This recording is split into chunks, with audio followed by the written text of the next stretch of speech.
Hi, I'm Chase Hall, an adult pulmonary and critical care specialist.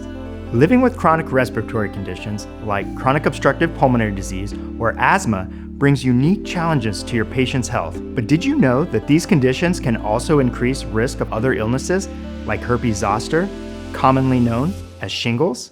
Today, we'll explore why people with COPD or asthma may face a higher risk of shingles, the potential impact it can have on their health, and most importantly, how you can protect your patients. Let's dive in. Herpes zoster is caused by the reactivation of latent varicella zoster virus, or VZV. Primary infection with VZV leads to chickenpox. After recovery from chickenpox, VZV remains in the body and establishes latency in the nervous system. The CDC estimates 99.5% of people born before 1980 are latently infected with VZV. Here's the thing. Years later, reactivation of varicella zoster virus can occur, causing herpes zoster, which typically presents as a painful blistering rash along one or two adjacent dermatomes. Symptoms can be perceived as burning, itching, tingling, and deep aches, which can negatively affect sleep quality, work productivity, social activities, and overall quality of life. The most common complication of shingles is postherpetic neuralgia, or PHN, which occurs in 10 to 18% of cases. PHN is nerve pain that can last for months or even years after the rash resolves. Risk factors for herpes zoster include older age, being immunocompromised or immunosuppressed, being assigned female at birth, and having certain medical histories. In fact, herpes zoster can affect any adult who has been exposed to VZV, and the risk of herpes zoster increases with age. Patients with chronic respiratory diseases, such as COPD or asthma, are at increased risk of herpes zoster and its complications. COPD enhances the susceptibility to herpes zoster by modulating the immune system and leads to chronic inflammation and immune dysregulation. COPD is also associated with impaired systemic cell-mediated immunity, decreased cytotoxicity of peripheral blood NK cells, and reduced phagocytic ability of peripheral blood cells. Herpes zoster in patients with COPD may be associated with an increased risk of PHN and hospitalization. It may trigger worsening or exacerbation of COPD.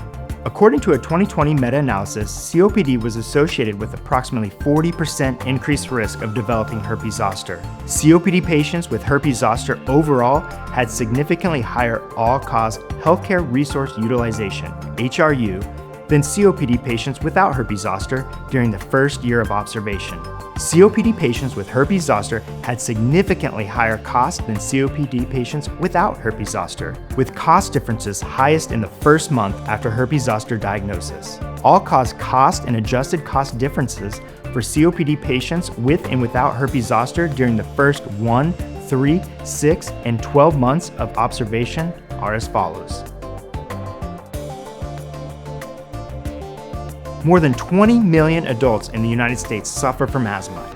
63% of those adults are females.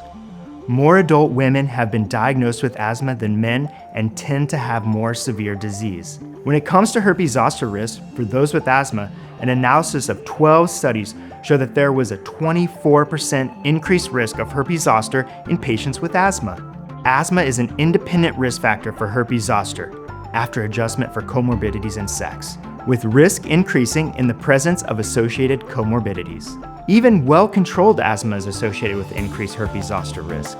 Both active and inactive asthma are associated with increased herpes zoster risk. Asthma may cause a decline in both innate and adaptive immunity. Immunosuppressive therapies used to manage asthma may further increase the risk of herpes zoster.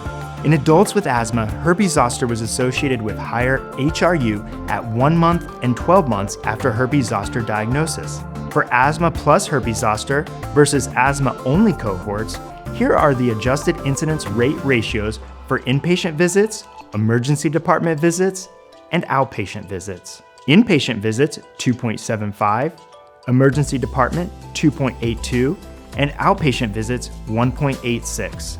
Impaired immune systems in patients with asthma may increase the susceptibility to herpes zoster. Th1 immune responses are believed to be important in preventing the reactivation of varicella zoster virus.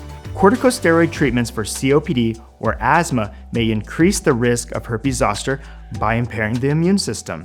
The body of evidence suggests that the risk of herpes zoster may be increased with oral corticosteroids. The American Lung Association recommends that patients with asthma stay up to date with vaccinations, including herpes zoster. While it may not seem like it on the surface, having a discussion with your patients is an important step. A more informed patient, an open and trusting relationship, and a scrutinized and agreed upon treatment plan will all help produce an atmosphere of prevention. Raising awareness about shingles, its risks, symptoms, and potential complications with your patients may help us combat the reactivation of this virus. Herpes zoster impacts more than 1 million people in the US every year. Prevention of the reactivation of the herpes zoster virus is the only well-documented means of preventing shingles and its complications. The CDC recommends herpes zoster vaccination for the prevention of herpes zoster and related complications in immunocompetent adults aged 50 years or older and in adults aged 19 years or older who are or will be immunodeficient or immunosuppressed because of disease or therapy.